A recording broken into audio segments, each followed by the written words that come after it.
Okay, Josh, take it away. Okay, so game 33, party shenanigans. So Kamara has disguised self at will, and Rand also has disguised self. So when we all decided to eat dinner, the two of them decided to play with their abilities. So they turned into each other.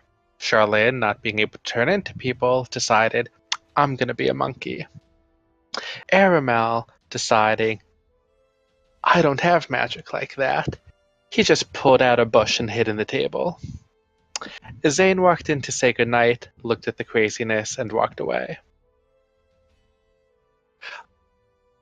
One of the things that Kamara and other characters are going to need to tell us the recap about is couples did their couple stuff. That's all I wrote on that. Rand and Mina's butler had a bit of a butler off. We prepared to leave and gave Mina the Kuato kittens to deliver to the mother. We then went to Singorn and went to battle with a bunch of cloud giants. An awesome combat ensued, and I used Wall of Thorns probably effectively for the only time I've ever done that. We attacked them both.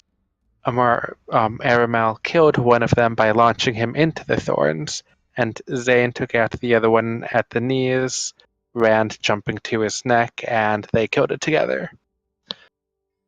I turned into a giant snake and did absolutely nothing as a snake, but my thorns were still useful. The end. Are you still in snake form? Now I turned back into May to talk to Tot Dude Elf. Kamara, anything you'd like to add? So I wrote that Noella is a badass older elven who is training Lysander, and on the beach. And then Lysander was all like, oh, I'm show it off, because Aramel showed up and was completely badass as well. And that happened. And then about Randolphinius's sister has a disease and they're keeping her comfortable until she dies. We learned about that. And also Kamar is in an elf form, but she can't speak Elvish. That's about it for me. Okay, a couple things to add that I have now recalled. On the beach, Lysander was being trained by a dance instructor. Yes. Completely exhausted, kind of out of his mind with fatigue. For the very first time since you met him, Aaron, he actually did go into your mind. It was very direct and very narrowed. He was so tired he wasn't really looking around or anything. But he basically grabbed your training and used it to allow himself to get through that exercise session, basically.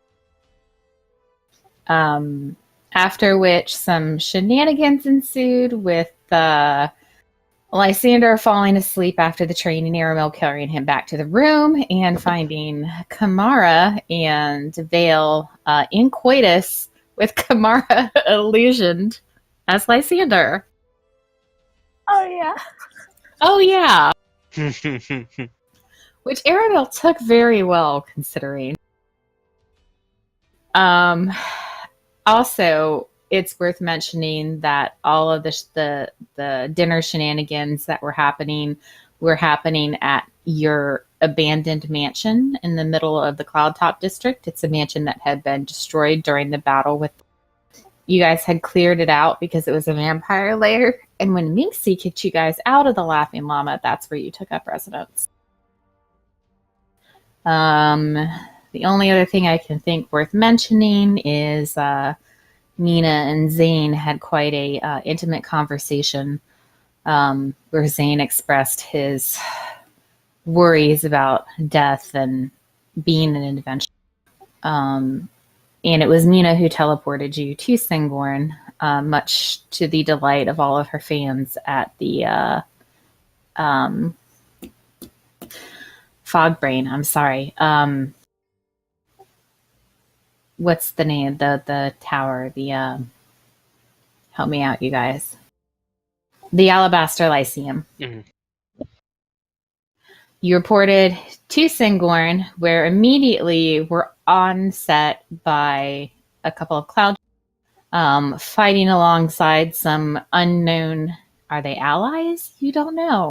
You were warned very, very carefully by Mina that Singorn is not fond of a lot of races, particularly the one that Kamara is, and perhaps if they are insightful, certainly would not be fond of Rand. In fact, she said the only person who might be accepted there would be Aramil. So with all your horses and your gears, through the teleportation circle, massive combat, Aramil was hit pretty damn hard, and for the first time ever, we saw him retreat from combat. He did come back, but staying quite far away for the most. The scouts were shooting with arrows, and what seems to be their leader, who apparently a number of people in the party find quite interesting, was fighting with both weapons and arrows. Okay, so that is where we're picking up. You're still at the teleportation circle. Combat has just ended. You guys are covered in blood and filth. You're trying to catch your breath. And in that moment of silence, when you're looking at these two giant corpses, the elf turns to you. And he's about to open his mouth and say something when you hear the blaring of horns. He just glances at the group of you, glances at his scouts, and says, "Quick to the walls." In what language? He actually says it in Elvish. I believe to the Aramil, walls. Rand, actually everyone but Kamara, right? Nope, Yeah. I also don't speak Elvish. Interesting. Okay, well, your comrades just repeated it. Is the Wall of Thorns still there? Yes. Okay. So he goes dashing around the Wall of Thorns. He actually turns and tells the scouts, "Stay here." And then he rushes off in this direction. Zane turns to everyone and goes, "Well, let's go." And then Follow. he's gonna. Sir, the horses. Look, Well, he's gonna get on his horse and he's gonna go after. I think yours is the only horse that didn't bolt. Yeah, I would agree with that, actually. With the exception of Maximus, you guys can take the time to get your horses if you want to, but they're going crazy. Like, they're running around this circle. Maximus is the only one who's able to, like, be calmed and mounted, right?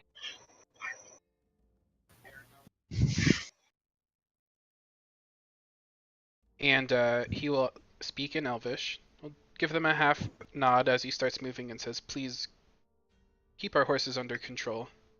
We need them to travel. If you're guarding this place." And one of the scouts gives you a nod and says something in Elvish to the others, which is grab the horses, and they all go off to grab the horses. And I assume the rest of you are following? Yeah, and I'm Yes. pulling my hair back to display prominently my pointed ears. Okay, so you guys have about 2 rounds worth of actions before you leave this circle. Is there anything else you want to do?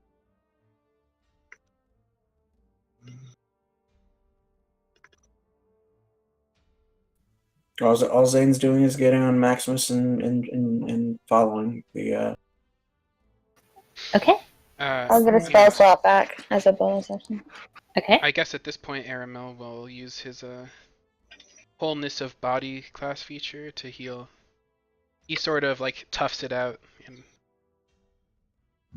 and as much as you can expect of a monk, he sort of just like bends his arm a little bit, like does a little little like cooldown and looks a little better. He like looks visibly less in pain than he moves forward. Okay. And Right. I'm going to hand Aramel some berries. I'll give you 10. You could put that into your character sheet, All right, sure. assuming that we're only having 2 rounds of time. In that time, you could eat 2 berries. Well, he's I'll already probably- using one action. I guess I'll eat one more. Oh, okay. I'll just pull up the rear because I'm a little discombobulated with this flood of new knowledge suddenly of abilities that I have. Okay. Please forgive me, like I said, if the music is really off.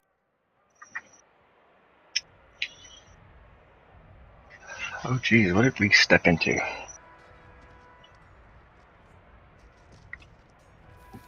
I guess it's not all that bad. Okay. Good. So, darting out of the woods, you enter a very, very large clearing. And in front of you, you see a. Let me turn this music down just a little bit. Sorry.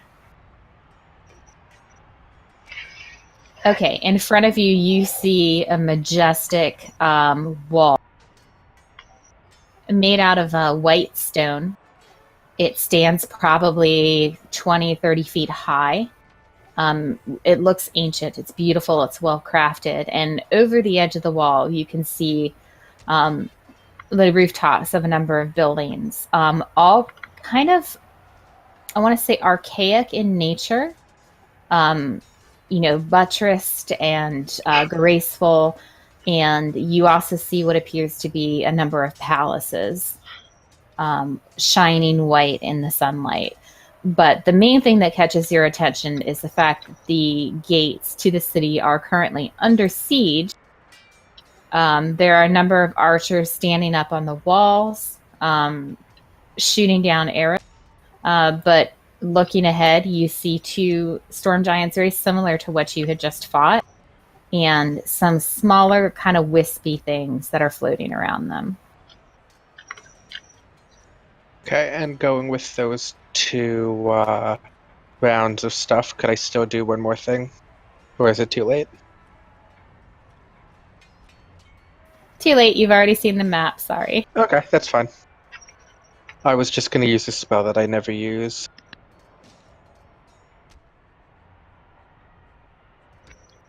Are we on the same turn order as last time? Nope. Okay.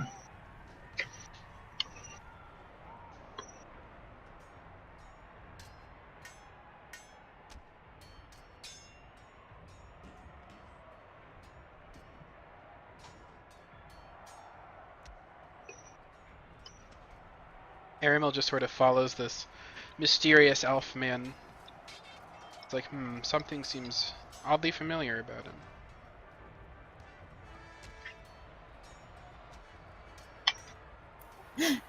Did you get that from what I said last time? Nope. Okay, thank you for reminding me. I need to pull him onto the turn order as well.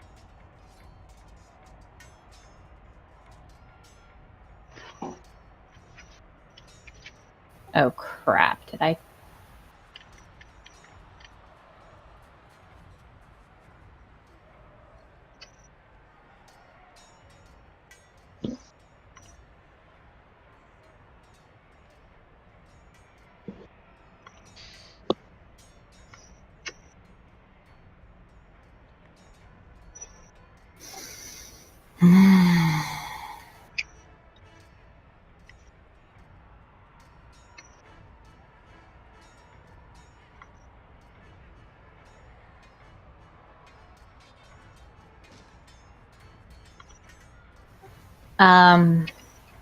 Okay. Pasta, can you pause the recording? Got it. I